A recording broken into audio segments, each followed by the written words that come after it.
Haleluya, haleluya, shalom alaikum bishem hamasiyah.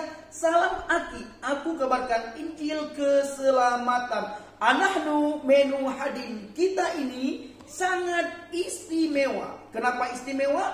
Karena kita dari gelap menuju ke terang yang sudah dipilih oleh Yesus. Menjadi terang yang ajaib, datang kepada terang yang ajaib dan tinggal di dalam terang yang ajaib. Dan selanjutnya, kenapa kita istimewa? Karena kita punya Tuhan yang sangat istimewa. Kita dimiliki oleh Tuhan yang sangat istimewa. Hanya Tuhannya yang dipercayakan, yang diimani oleh umat Kristen, yang datang ke dunia, mengambil rupa manusia dan membawa kita kepada surga. Dia tidak mengiming-iming Bapak Ibu, tetapi dia memberikan jaminan kepastian keselamatan di dalam pribadi Adonai Yeshua Hamasiah, Yesus Kristus. Nah, Bapak Ibu yang dikasihi Tuhan, tadi kita sudah mendengar sedikit kesaksian Kak Novi.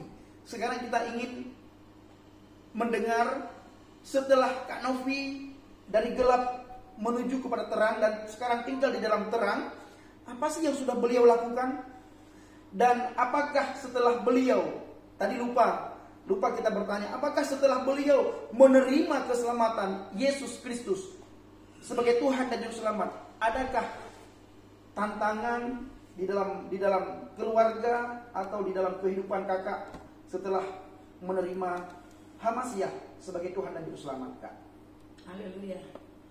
Kalau tantangan sudah pasti ada, karena kita dari latar belakang Muslim yang cukup keras, apalagi orang-orang Madura, tantangan itu selalu ada. Baik itu dari keluarga besar saya ataupun dari tetangga kanan kiri saya yang mengenal saya dari kecil, apalagi kakek saya dulu seorang marbot musola gitu. Jadi tantangan itu sudah pasti ada. Namun saya bukan lagi Novi yang dulu gitu. Karena ketika saya mengalami satu masalah, ketika saya mengalami satu benturan, saya akan atasin itu dengan kekerasan, dengan kuasa yang saya miliki pada saat itu. Saya punya uang, saya punya kuasa, banyak anak buah saya yang bisa saya kerahkan. Namun saat saya terima Tuhan, ketika banyak masalah yang datang, baik itu dari keluarga, baik itu ancaman atau apapun, saya sendiri nggak tahu kenapa saya bisa melakukan itu. Saya hanya mendoakan keluarga saya hanya mendoakan tetangga saya hanya mendoakan teman-teman saya yang menghujat saya, mencibir saya, mengkafirkan saya pada saat itu.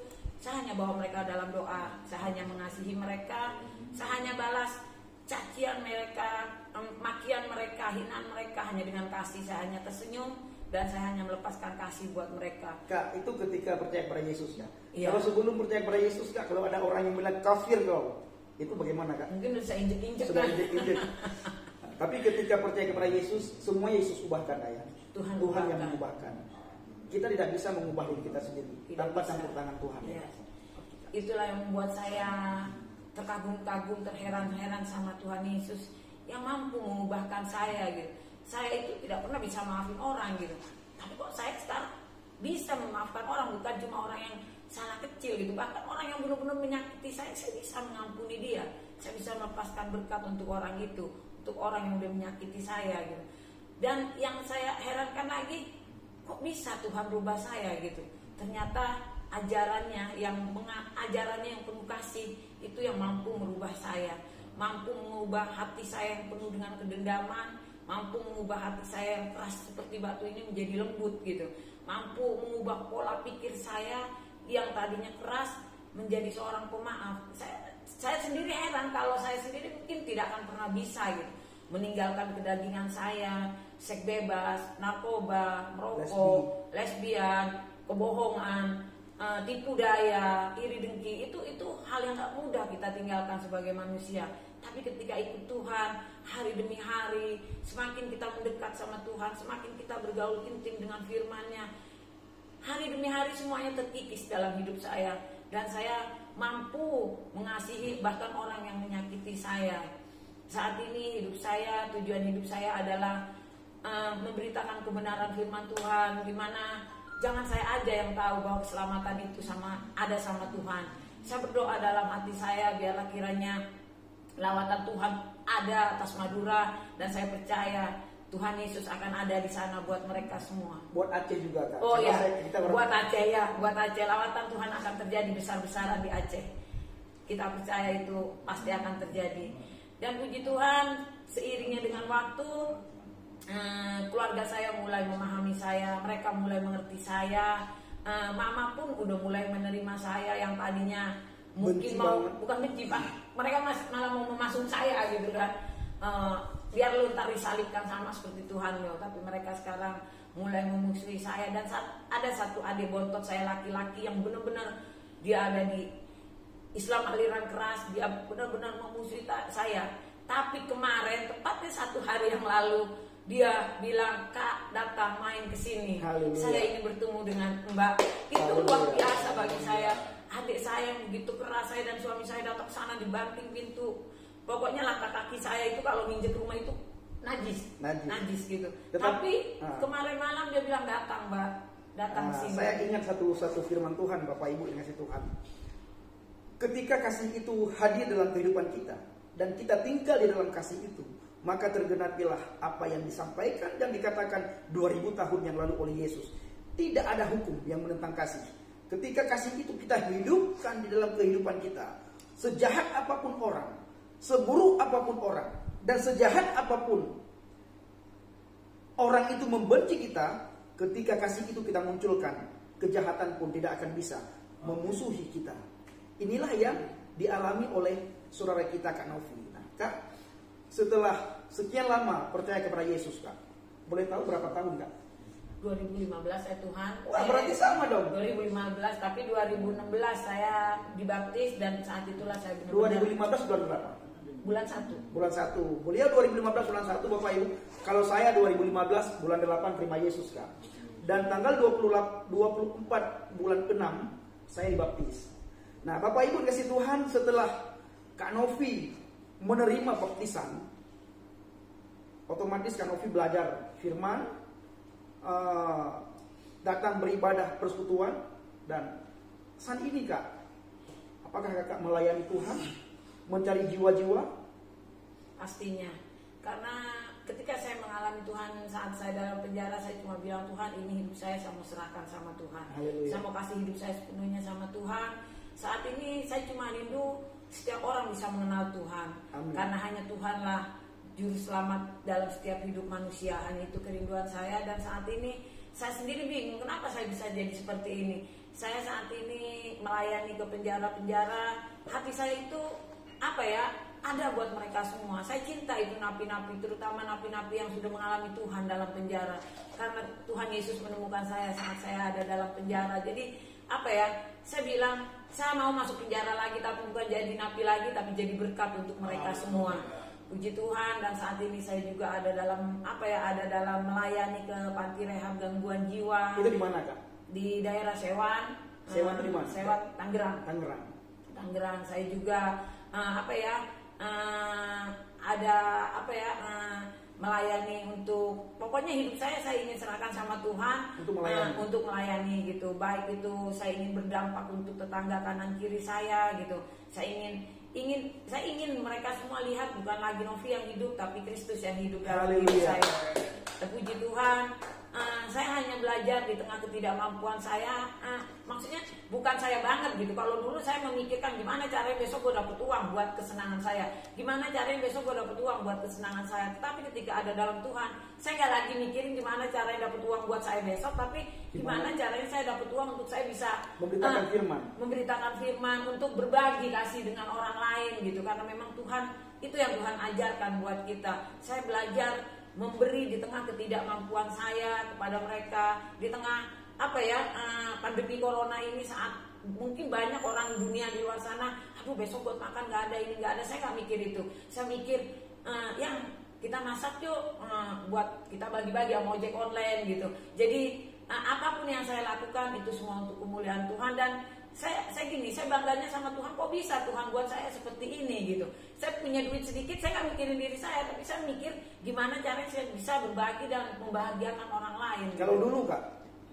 Kalau dulu ya uang saya inginin banget. Uang itu mudah keluar, tapi untuk judi. Saya itu kan memang, saya kalau main judi 3 hari 3 malam itu nggak berhenti. Pokoknya punya uang ya ke diskotik, semua hanya untuk foya-foya gitu, untuk kesenangan pribadi saya gitu. Sekarang kalau ada berkat sedikit aja, bagaimana kita berbagi kepada orang yang membutuhkan. Tidak membutuhkan. Nah, Kak, setelah kakak cerita ini ya, ada nggak sih rintangan yang kakak alami? Kalau tadi kan rintangan dari orang dalam, dari orang luar ya kak, dari keluarga. Nah sekarang kalau dari segi orang Kristen sendiri kak? Kalau dari orang Kristen sendiri, jujur saya banyak mengalami kekecewaan sama orang Kristen gitu. Banyak mengalami hal yang nggak enak gitu. Tapi kalau bilang secara manusia sih, kalau mau dibilang, aduh kecewa, pengen mundur. Tapi satu hal yang saya lihat di sini, ketika saya hijrah, ya saya bukan beda agama nih, saya hijrah dari Islam menjadi orang percaya sama Yesus. Saya belajar di situ, saya nggak mau lihat Kristennya, tapi saya lihat Yesusnya. Jadi Kristusnya. Ya, lihat Kristusnya. Jadi saya mau 1.000 orang Kristen mengecewakan saya tidak peduli, karena tujuan saya hanya kepada Tuhan Yesus. Karena Yesus tidak pernah mengecewakan kita ya kak. Tuhan Yesus tidak pernah mengecewakan saya, bahkan Dia sudah mengorbankan dirinya membuat kepada saya. Gitu. Haleluya. Nah kak, di dalam pelayanan itu butuh sekali duit. Ya. Sangat butuh duit kan. Nah, selama ini kakak dapat dari mana? Saya nggak tahu dari mana. Itulah mujizat Tuhan yang maksudnya ada saja yang kasih. Nggak ada yang kasih sih, karena ketika saya terima Tuhan, saya nggak Tuhan itu mengajarkan saya, sepertinya saya tidak boleh menjadi peminta-minta. Saya gini, kalau orang Kristen itu kaya, saya saat ini berada di bawah. Saya nggak perlu minta-minta, Tuhan dia sama Tuhan saya sama. Saya tinggal minta sama Tuhan, saya nggak perlu minta sama orang lain gitu. Ya itulah Tuhan, kedahsyatan Tuhan dalam hidup saya.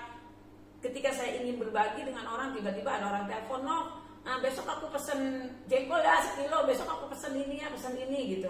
Ya puji Tuhan, saya tidak pernah kasih tahu berapa, tapi mereka kadang-kadang ngasihnya, ya puji Tuhan gitu kan. Jadi ya itulah, banyak hal tak terduga gitu kan. Berkat itu datang saja. Berkat itu mengalir aja gitu. Ketika saya berusaha untuk melakukan yang terbaik untuk Tuhan, maka berkat mengikuti saya aja. Gitu. Tuhan pun melakukan yang terbaik untuk kita. Amin. Nah, kak, saya juga ingin bertanya ya.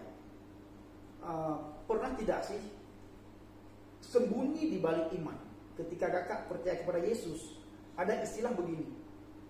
Kamu berhikmat dong, kita berhikmat. Pernah ya? Nah, ketika kakak mengalami itu, maksud saya begini. Apakah kakak pernah sembunyi di balik iman ya?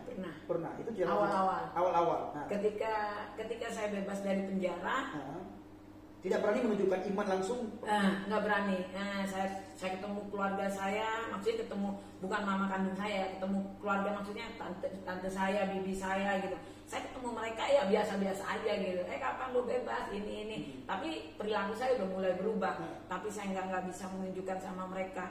Sakit di sini sakit. Ada satu yang menyiksa saya gitu untuk saya jujur gitu kan. Saya belum berani. Cuma kadang-kadang kayak kan warung bibi saya ini pinggir jalan, ada orang tabrakan, gitu. Saya kaget, Tuhan Yesus gitu kan. Dengan sendirinya hal-hal yang itu muncul gitu kan, karena udah terbiasa gitu. Jadi iman itu tidak bisa disembunyikan sebenarnya. Iman itu tidak bisa disembunyikan. Memang tidak bisa disembunyikan gitu. Ya Tuhan, karena mereka bingung gitu. Biasanya kan ya Allah gitu, kok ini ya Tuhan gitu. Jadi banyak hal yang mereka udah mulai curiga sebenarnya, kata mereka nih setelah mereka tahu. Sebenarnya udah mulai curiga mereka, cuma saya masih takut, masih ada bukan cuma sekedar takut sih saat itu.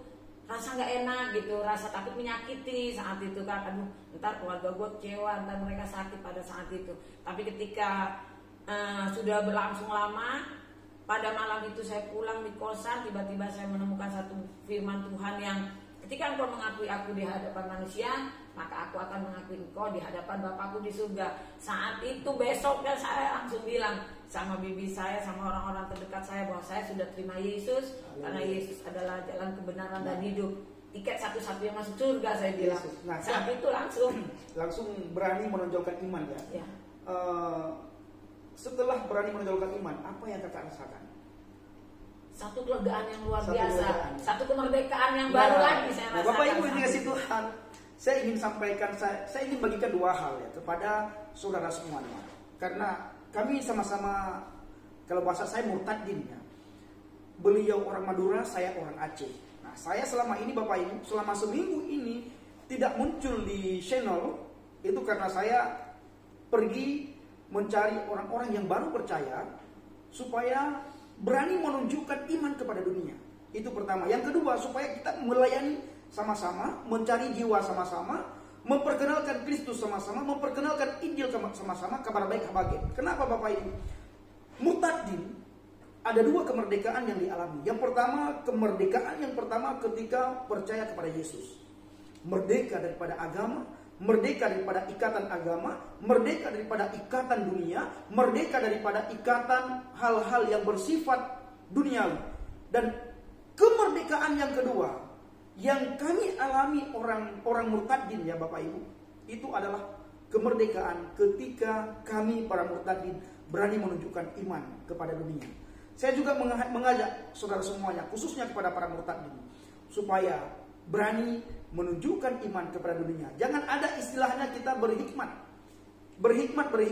Anda tidak akan tahu hikmat itu muncul kalau Anda tidak menunjukkan keberanian secara terbuka, iman secara terbuka kepada dunia. Ketika kita berjalan dalam Tuhan Bapak Ibu, kita berani menunjukkan iman secara tidak sengaja, secara tidak langsung, hikmat itu muncul. Dan doakan Kak Novi supaya terus kuat di dalam Kristus, dan apa yang menjadi kerinduan cita-citanya tercapai. Nah, inilah yang bisa kami sampaikan di sesi kedua ini. Mungkin ada sesi sekali lagi Bapak Ibu, satu sesi lagi sebelum kami berpisah.